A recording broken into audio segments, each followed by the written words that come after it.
Portamaneceres, Libro 2. El reino de los brutos.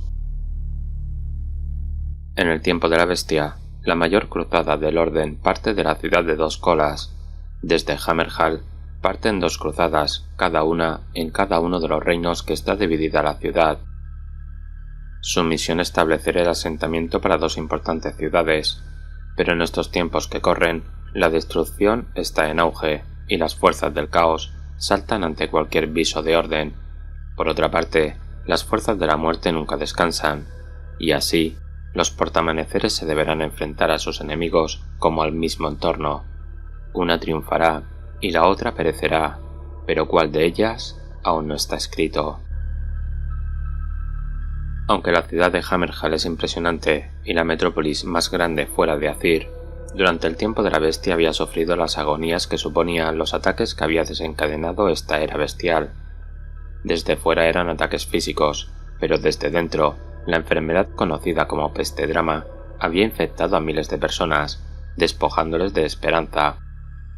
Por suerte, los agentes de la Orden de Azyr, Hannibal Toll y Arman Callis, pusieron fin al yugo de la peste drama y la ciudad volvió rauda y veloz a fabricar armas y armaduras, a alistarse tomando la moneda Maleus de las cruzadas y a entusiasmarse con aquella empresa, al igual que hacía la mitad vecina en Girán, donde sus habitantes se desplomaban o morían en el acto, trabajando de sol a sol, para recabar suministros que permitieran que las cruzadas estuvieran varias temporadas de guerra en el campo de batalla. La cruzada de Girán se dirigiría al norte de Verdia, más allá del Cuello, y la de Axi iría al este, hasta los valles montañosos de las Garras, pero no todos veían bien las exigencias del gran cónclave, pues una empresa tan arriesgada dejará a Hammerhall corta de defensores, y para estos tiempos de conflicto no era lo mejor. Tenemos un recuadro donde Toll y Callis nos hablan de esto mismo, donde no ven bien dejar expuesta la ciudad y que les recuerda lo que ocurrió en Excelsis, la caza de Garras. Excelsis tuvo que soportar un asedio Skaven. Después de esto, Callis comenta a Toll que el problema de conquistar es que hay más terreno que defender, pero que la gente necesita una vida que vaya más allá del trabajo y la muerte, a lo que le responde Toll que la esperanza mata a más gente que las armas. En esta primera parte vamos a ver cómo avanza la cruzada por Axi y el Reino del Fuego. La cruzada está comandada por Talía Vedra, y con el ímpetu de la gente de este reino de sangre caliente, impone un ritmo diligente a la cruzada para llegar a su destino antes que la parte giranita al suyo. En la cruzada va también la pontífice Cenestra y sus cultistas de la Gran Rueda, un refuerzo espiritual del culto Umberogen que levanta suspicacias, aunque ninguna cruzada parte sin sus correspondientes fanáticos religiosos. La primera batalla no tardó en llegar. Un grupo de piñoyerros les salió al paso. Talía formó a sus guerreros y una batería de cañones disparó cuando el enemigo estaba cerca. Aquellos Horrus afortunados que sobrevivieron llegaron a las filas enemigas, y cuando la línea defensiva empezaba a flaquear, apareció Talía con su mantícora para enfrentarse a Groklav el Desgarrador, líder de los Horrus. El Horrus no fue rival para ella, y aunque se necesitaron varias horas, la batalla del Valle de Ceniza fue la primera victoria legendaria de la cruzada de Dos Colas. Mientras Talía caminaba por el campo de batalla evaluando a sus tropas, un mensajero se encontró con ella. Traía nuevas sobre Hammerhall.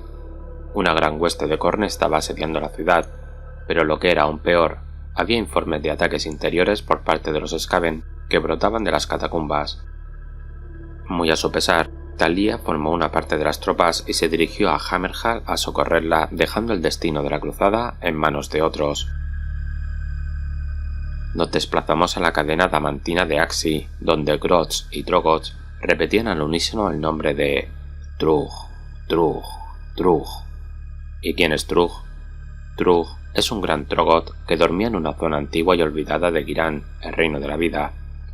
Tras el ritual de la vida de Alariel que desató el tiempo de la bestia, la furia bestial que se desplazó por el cosmos lo despertó, y entonces descubrió que tenía en su espalda un portal de reino por el que se canalizaba el poder de estos.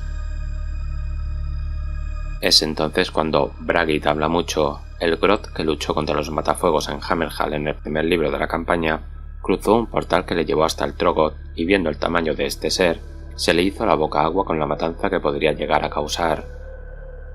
Con sus chillidos terminó de despertarlo, hizo que lo siguiera y que cruzara un portal hasta Axii. Aquí separan sus caminos. Braggit habla mucho fue a hacer lo que ya vimos en el primer libro atacando Hammerhall, y el Troggoth empieza su andadura. El rey Trog se dirigía allá donde se unían las líneas ley y formaban los nexos geománticos, y es en estos sitios de poder donde la civilización estaba echando raíces. Los primeros en sentir la ira de Trug fueron 2 bastiones matafuegos, los cuales tardaron 12 noches en caer. A Trug le seguía una horda de las demás variedades de Troggoths, y los matafuegos vasallos de los Bostar no pudieron hacer nada. Solo uno de ellos, el hijo rúnico Tul, pudo escapar para dar aviso a los matafuegos del monte Bostargi. Volvemos a la cruzada, y tras la marcha de Thalía, el mariscal del gremio libre, Derridan Malchor, toma el mando de la cruzada, un guerrero que le gusta zafarse con el enemigo cuanto antes a golpe de cargas de caballería y bombardeos de artillería en masa. La partida de Thalía hizo crecer la desesperanza entre algunos soldados, pero entonces la pontífice Zenestra se echó hacia adelante. Se tomó aquello como si la cruzada dependiera ahora de ella, y sus acólitos empezaron a pregonar levantando la moral de la tropa. Lo peor fue que el símbolo de la rueda es sagrado para el culto. La rueda representa el destino de la humanidad, el ciclo infinito que todos estamos destinados a seguir, y los soldados que cada vez más le hacían caso, quitaban las ruedas de los vehículos de vapor para venerarlos, algo que sacaba de quicio al mariscal, pero que, sorprendentemente, no hizo ralentizar la marcha, sino que avanzaba constante hacia su destino.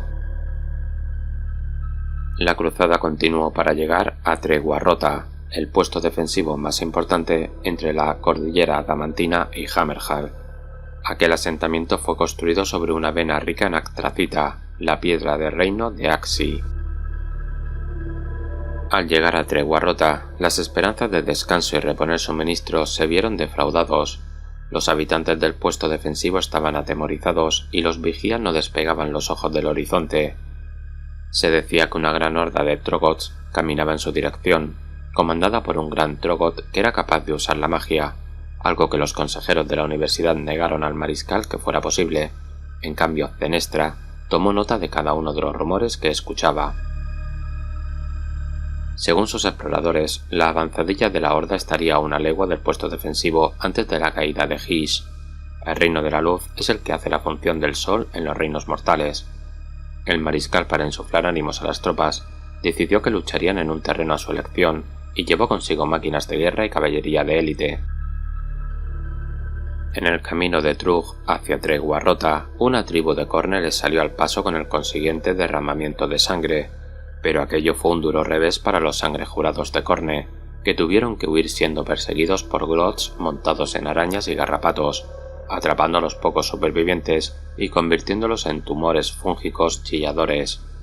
Trug y los suyos seguían adelante.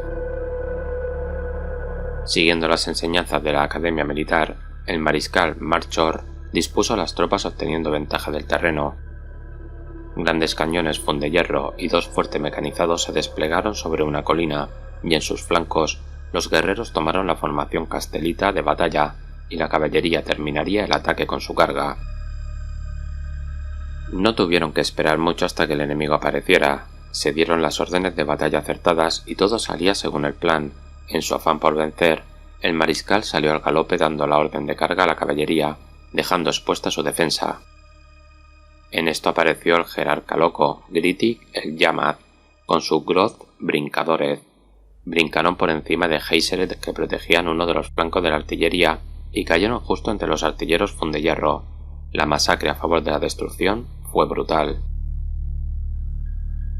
Tal era la anarquía que las fuerzas de las cruzadas empezaron a flaquear cuando vieron a rey Troggoth aparecer y cargar contra el fuerte mecanizado el Orgullo de León. El mariscal entendió que se debía dar la orden de retirada y resguardarse en Tregua Rota. Las tropas huían evitando a los Grots y los peñascos lanzados por los Troggoth. Entonces la San Markov, el otro fuerte mecanizado, fue engullido por una masa de Grots y telaraña de sus gigantescas arañas, algo que dio tiempo para que las tropas de Malchor escaparan. Cuando el mariscal entró en tregua rota, cayó desplomado, abatido ante el desastre que había provocado su decisión, roto en cuerpo y espíritu. Entonces la pontífice Cenestra tomó el mando cuando los gritos de los centinelas anunciaron enemigos en el horizonte. Cenestra levantó al mariscal y le pidió un último acto de redención. Malchor se aferró a ello, y con una pequeña fuerza de sus hombres defendería las puertas de tregua rota, mientras la cruzada huía al este hacia los pasos de Ascuas, donde podrían escapar de la horda del rey Trogoth. Los defensores aguantaron el asedio mientras eran Grots los que atacaron.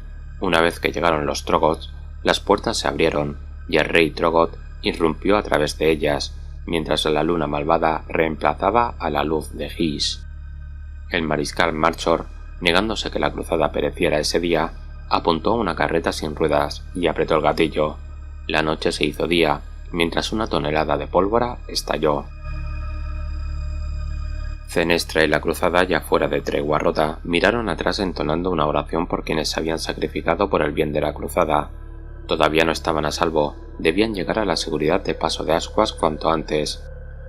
En su marcha los más rezagados y heridos caían presa de grots incansables. Entonces se oyó un aullido ensordecedor. El inmenso rey de los Trogoths venía tras ellos, envuelto en llamas, como un demonio de cuentos antiguos. Cenestra se alzó de su silla y, imbuida por su fe, brotaron de su cuerpo 8 haces de luz que quemaba a los enemigos y revigorizaba a los Sigmaritas. Los haces se unieron y formaron una gran rueda con Cenestra en el centro. El rey Trogoth se quiso abalanzar sobre ella, pero uno de los haces lo arrojó al suelo casi cortándole la cabeza. Una partida de flagelantes embistió a los enemigos mientras la cruzada se adentraba sobre el paso. La rueda giraba y giraba quemando y destrozando enemigos, hasta que hizo caer la entrada al paso, bloqueándoselo a sus enemigos. Después de ese acto de fe, la esperanza volvió a prender en los corazones sigmaritas. El rey Trogoth se levantó furioso, no veía a sus enemigos por ninguna parte, y destrozar tregua rota no hizo que desapareciera su dolor de cráneo.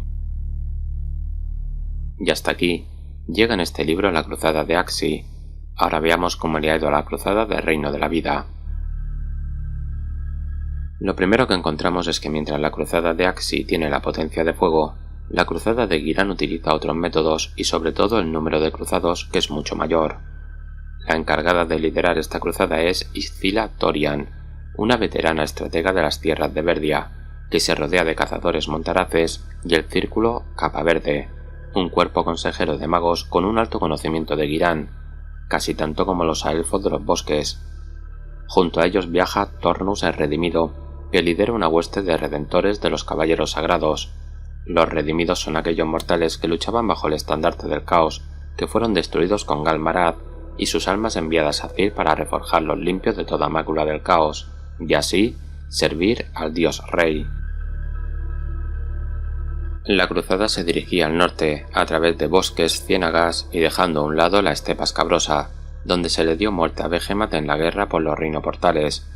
Cruzarían la franja de tierra montañosa del Cuello para entrar en la península más septentrional de Verdia y construir una ciudad a los pies del Golfo de Espinos, o Espinas, según el mapa que se mire. El duelo de lluvias entre Nurgle y Alariel seguía vigente y producía varios males a los cruzados.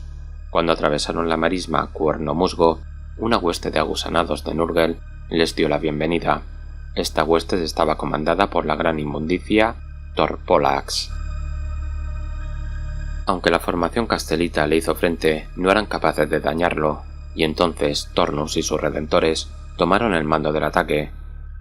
Vindicadores e inculpadores de los forjados en la tormenta le atacaban, mientras Tornus disparó su flecha estelar, la cual se introdujo por su axila hasta llegar a su corazón.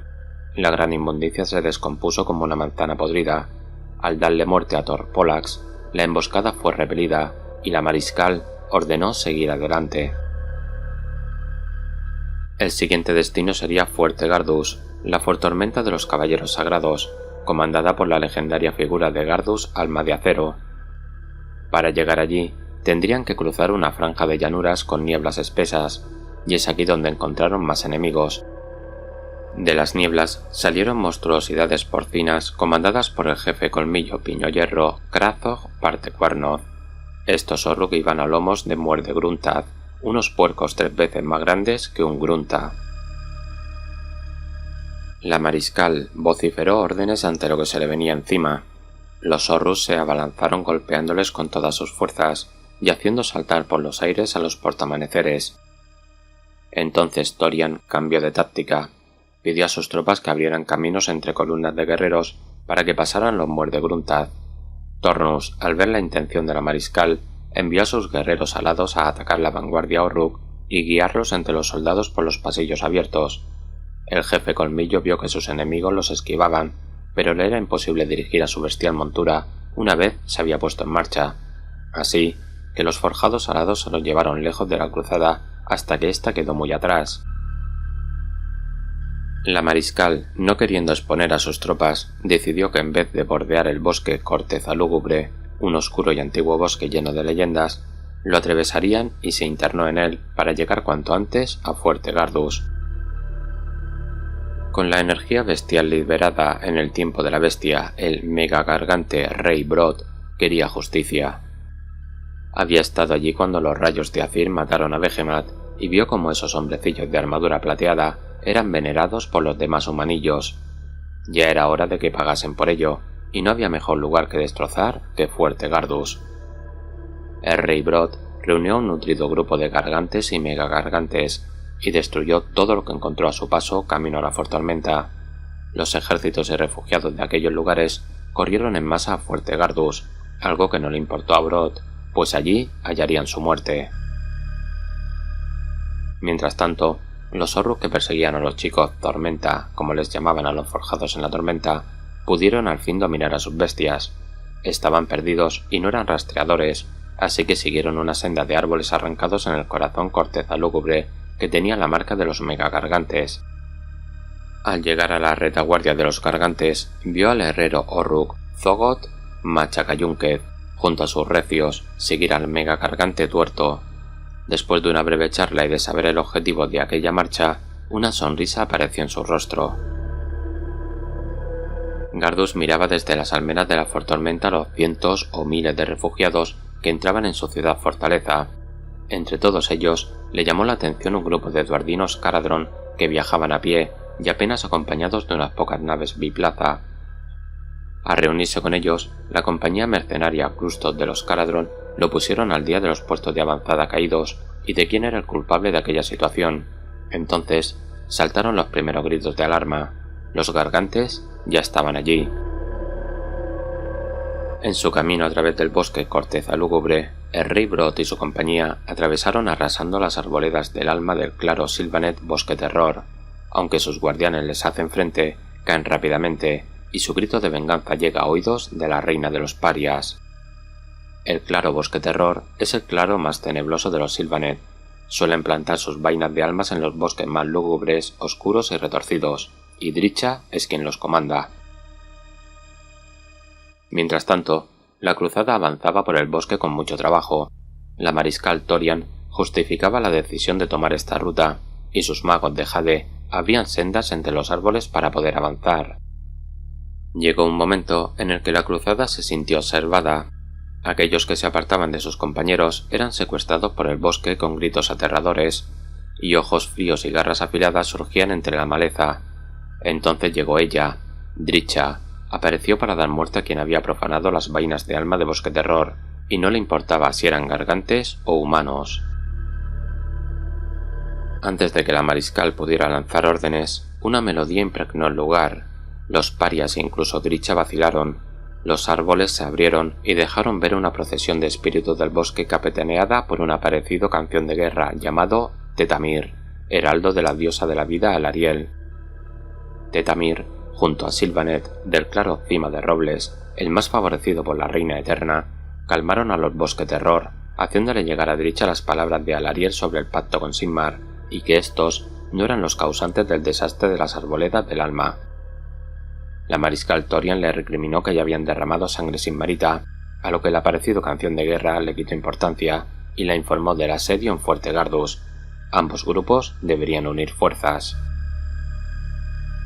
Gardus se sorprendió del ataque gargante. estaban coordinados y atacaban las puertas con peñascos mientras avanzaban por la calzada principal.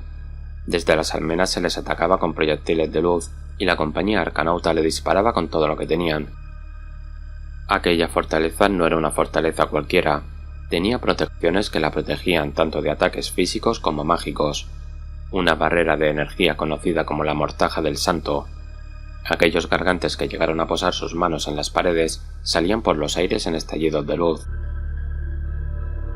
El rey Brod, al ver que sus gargantes no conseguían entrar en la fortormenta, gritó a pleno pulmón el nombre de Behemat y empezó a pisotear rítmicamente el suelo. Se le unieron los demás mega gargantes, y los pisoteos combinados de todos provocó grietas en los muros y parpadeos en la barrera mágica. A consecuencia de esto, la estampida de gruntas se abalanzó por el puente del penitente hacia las puertas. Cuando el jefe Colmillo Partecuernos pasó al lado de Zogrok, este imbuyó a su montura Búfido Roca con energía del Gua. La bestia se convirtió en un ariete vivo. Las tropas de proyectiles y artillería le dispararon con todo lo que tenían al monstruo que brillaba de verde a la cabeza de la carga, pero fue en vano. El muerde-grunta reventó las puertas. La batalla se trasladó al interior de la fortormenta, y cuando el rey Brod y sus matones entraron, la luz de la esperanza pareció vacilar. La compañía Sinmarita y Sylvanet llegó al borde del risco que circundaba la fortormenta. Vieron con rabia cómo megagargantes y horros acorazados deambulaban por el interior de la fortaleza, llevando la destrucción con ellos. La mariscal dio la orden de formar en cuña para que la infantería pudiera avanzar a través del puente hacia la fortormenta. Tetamir tocó una melodía que hizo que los árboles del bosque se apartaran para dejar paso a los cruzados. Dricha, por su parte, desapareció junto a sus parias en las sombras del corteza lúgubre en busca de presas. Gardus luchaba contra un gargante al que parecía no afectarle las heridas que sufría. Cuando el gargante se dispuso a dar el golpe de gracia, una flecha de luz le atravesó el cráneo. Tornus se reunió con Gardus para darle las buenas nuevas de que la cruzada había llegado, y además no venía sola. Los cruzados y Sylvanet entraron en el fuerte combatiendo a diestro y siniestro. Por un momento parecía que había esperanza, pero entonces un pisotón la desvaneció. Brod, junto a megagargantes come Kraken y pisaguerras, pulverizan todo a su paso, y lo peor de todo es que su camino de destrucción los llevaba hasta la Basílica de los Mártires, donde los refugiados estaban escondidos. Viendo que eran incapaces de detener a los gargantes, Gardus pidió a Tornus que la mariscal se llevase a los refugiados y los pusiera a salvo, mientras él y un grupo de forjados entretenían a Brod y los suyos. Viendo ese acto de honor, los Caradhran allí reunidos decidieron quedarse junto a Gardus y perecer antes que volver a su puerto celeste con los cofres vacíos. La mariscal Thorian ansiaba combatir junto a Gardus, pero el fuerte estaba perdido y sacrificar hombres condenaba a la cruzada. Una vez el último refugiado hubo escapado, dio la orden de retirada. Gardus subió al muro exterior y mirando a los ojos a Brod le retó entre insultos. Brod golpeó con su martillo el muro donde segundos antes había estado Gardus, que había esquivado a tiempo el ataque del megagargante. Los Caradhran y la guarnición que quedaba de forjados dispararon a Brod, que se encogió y se tapó la cara, momento que aprovechó Gardus, dando un salto y gritando, estampando su martillo crepitante de energía en el cráneo de su enemigo. Brod se tambaleó, y mientras caía sobre la Basílica de los Mártires destrozándola, agarró a Gardus. Un haz de luz plateado se dirigió al cielo. Gardus, alma de acero, cayó, y con él la fortormenta que llevaba su nombre. Y así es como discurren ambas cruzadas. La Axiana sigue su camino hacia el mar Sangre Corazón, a través de territorios gobernados por adoradores del caos. La pontífice Zenestra la comandará, y todo lo decidirá el giro de la gran rueda. La cruzada giranita no estaba tan mermada en número. Los que más habían sufrido pérdidas eran los caballeros sagrados, que tenían la misión de llevar a lugar seguro a los refugiados. Tetamir, el retoño blanco, acompañaría a la cruzada hasta el límite del bosque. Después, irían a cruzar el cuello hacia su destino. Los reinos mortales son inmensos, y la acción no está solo en las cruzadas. Tenemos 3 apuntes de otros acontecimientos que están ocurriendo. Por un lado tenemos a Korgoskul, el señor del caos de Corne que irrumpe en Gur, más concretamente en Rondol, para asesinar al continente mismo. Quiere atraer la mirada de su dios y por fin ascender a la daemonocidad. Para ello mata a 8 megajefes Orruk, inundando todo el territorio con sangre, haciendo que el propio Rondol se parta y quede liberado una parte del territorio. Korgoskul sube a lo alto de una pila de cadáveres pidiendo su trofeo. Una terrible marea se alza y lo inunda todo. Cuando se retira, no hay señal de Korgos ni de la marea sangrienta. Otra de las historias nos lleva a la búsqueda de Sol Brillante, la Lor Arcana de la Cámara Sacrosanta, que son los encargados de supervisar la reforja y resolver cualquier problema que haya. En su búsqueda por solucionar la pérdida de memoria y personalidad, da con unos tomos antiguos de Siis. Se desplaza a investigarlos junto a un grupo de sacrosantos al inframundo de Corte Osario, a los restos antiguos de una gran ciudadela llamada Castillo de Estío. El aire huele a carne putrefacta y ojos ocultos y hambrientos los observan. La última historia es sobre el asedio a Hammerhall y Bastian Cártalos. Hammerhall está bajo asedio continuo por hordas de la Marea Sangrienta. No es algo nuevo para sus habitantes, pero esta vez, a solo 10 días de partir la cruzada y con un menor número de defensores, la ciudad no está preparada como debiera. La horda de Corne la dirige el diablo Scylla Anfingrin, uno de los siervos favoritos de Corne. A la vez de este ataque, una horda Skamen brota de la tierra. Cártalos usa el gran rayo Shordamar para calcinar cuantos hombres rata puede, pero le llega la noticia de que estos han penetrado en la criptormenta de la ciudad, a lo que acude raudo y veloz. La llegada de los refuerzos de la mariscal Vedra dan un respiro a los defensores, pero una segunda oleada de ataques vuelve a golpear la ciudad. Y para acabar el resumen, tenemos un pequeño recuadro de nuestros investigadores favoritos de la Orden de Azir. El viticultor Olmon Marralis devoró a su familia y a 2 miembros de la milicia hammerhalliana, cuando Callis y Tol entran en su mansión y lo matan de un disparo al ser atacados. Investigando su estudio encuentran una copa de vino mezclada con sangre y de la llegada de un tal Rey de Estío. Y hasta aquí el resumen del segundo libro de la campaña Portamaneceres. Mientras el primero era una especie de prólogo, aquí ya vamos viendo el discurrir de los acontecimientos, aunque hay cosas del primer libro que se han superado sin apenas mencionarlo, como la peste drama, o que el duelo de lluvias continúa pero no afecta en demasía a la cruzada de Ghiran. Echo en falta a Callis y Tol resolviendo las tramas políticas de la ciudad, y que el asedio de Hammerhall y el ataque Skaven no hubiese sido solo un comentario y hubiera estado más desarrollado, cosa que espero ocupe un buen lugar en el siguiente libro. Por cierto, sobre los 3 relatos sobre las guerras en otros lugares de los reinos, me parecen pinceladas de futuras tramas para desarrollar. El posible ascenso de Korgoskul a príncipe daemonio, bandos saliendo de la criptormenta de Hammerhall para defender la ciudad, y enfrentarse a Corvus si termina apareciendo Naxi, reviviendo la mítica lucha con la que inició el juego en los reinos mortales, y ambos con 2 figuras nuevas, y el tercer relato de Estrella Sol Brillante, descubriendo la tumba abierta del Rey de Estío y quién es en realidad este personaje.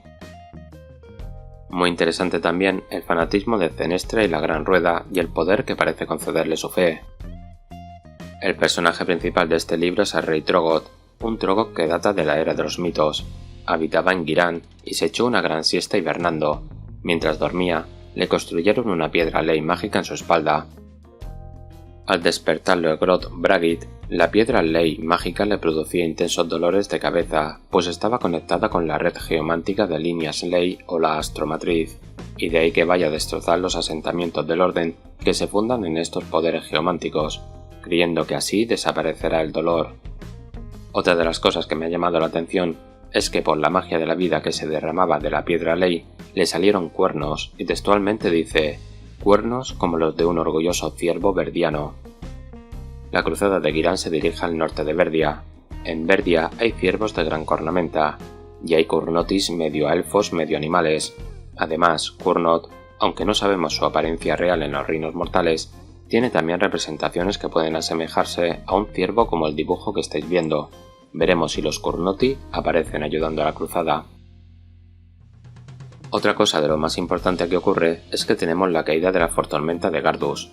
Durante la campaña hemos visto caer puestos de avanzada que hacen perder influencia a las fuerzas del orden, pero no habían perdido un lugar carismático e importante, hasta ahora. Fuerte Gardus es el bastión de los caballeros sagrados, no es un puesto de avanzada cualquiera, ni estaba en medio construcción. Esto es un duro revés a los planes de Sigmar para expandirse, y aunque la figura de Gardus es relativamente nueva, ahora podrá reforjarse y aparecer con nueva armadura, y con su rango actual, Lord Comandante de su Tormenta. Por otro lado, hay que ver cómo ha quedado el Rey Brood después del martillazo, porque posiblemente hasta aquí haya sido el papel del Rey Brood en esta campaña. Y ahora sí, para terminar, sigo pensando que el mapa que se nos presentó en el libro de Esclavos de la Oscuridad, con un recuadro de la zona de Capilaria, que es donde se dirige la cruzada, puede haber sido un adelanto de lo que estamos por ver, o puede ser que en los siguientes libros me desmientan en mis predicciones. Pues bueno, un libro que me ha gustado, una campaña muy centrada en la cruzada que deja de lado otras historias que merecerían más páginas y una queja. Workshop, no nos destripen la trama de los libros y sus acontecimientos con relato gratuito semanas antes del libro, porque luego no nos llevamos una sorpresa. Y eso es todo, gracias por ver el vídeo y hasta la próxima.